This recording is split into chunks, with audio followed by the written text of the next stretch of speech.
buti hindi. Hindi. Yung Marcoleta, di ba apelido niya? Hindi yun yung pangalan. So, hindi ko siya... Kung si buti hindi ka niyaya o pera ng magpa-sexy. Kasi yung aurahan mo, ang gwapo mo, ang sexy mo. Malahid siya ko eh. Oo, Marcoleta yun. May pangalan ko siya. Tapos apelido ba yun? Hindi narinig ko kasi dati na kapag-anak. Hindi. Gusto mo narinig yan? May question ako sa'yo. Kasi we all know that you're close to Daniel.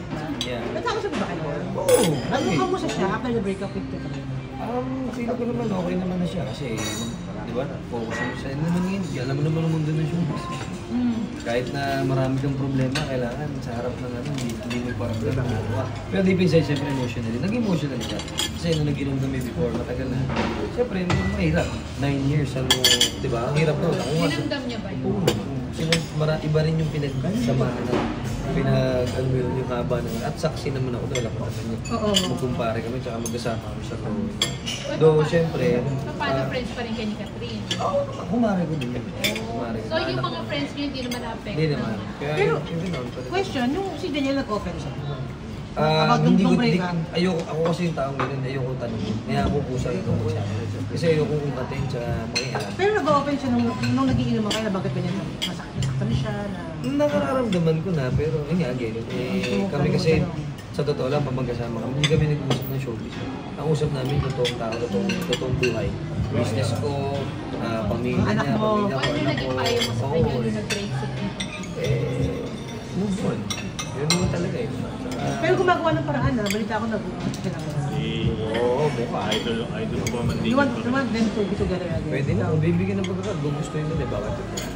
Iba naman yung, kumbaga, again, malaki yung pinagsama. Hindi, pero ikaw ba, as a friend, nakita ko sinasabing cheater or whatever? Oo naman. Kay Daniel? Kailang ko siya yung tao. So, unang sinasabi nila, sana, galang palaki, tsaka huwag galang mga ilang. Hindi naman nila alam yung pagkatao ng isang tao, kung ano yung dinadamdam, kung ano yung pinagsamahan nila. So hindi siya totoong cheater? Hindi siya totoong cheater? Well, sa akin, hindi siya. Pero sa isa pa naman bakit hindi lang nasabi? But ikaw, you're also very close to Carla. Oo. Ano yung reaction nung si John nakakasama mo? Nagulat ka ba nung magkaroon siya ng ganung issue? Siyempre ako, hindi ako pwede magsalita sa mga kasi gawa ng mahirap na. Baka mabumalik sa akin. Kasi kung kakakilala mo, okay naman, mabait naman tao. Nagbabait kami yan, nag-iinom kami yan. Ang pandemic, lagi sa amin sa bahay ni Daniel. Pero siyempre, ayoko mangyayari sa ganyang issue. Baga for now, dito mo lang ako nakapokus eh. Dito mo lang kasi ako nakapokus sa... Ano sa part na sa'yo nung gusto ko? Hindi, kahit nag-break sila, okay pa kayo niya. Kahit nag-break ni Carla. Kamusta? Ano mo sa siya ngayon? Hindi ngayon, siyempre, iwas muna sa social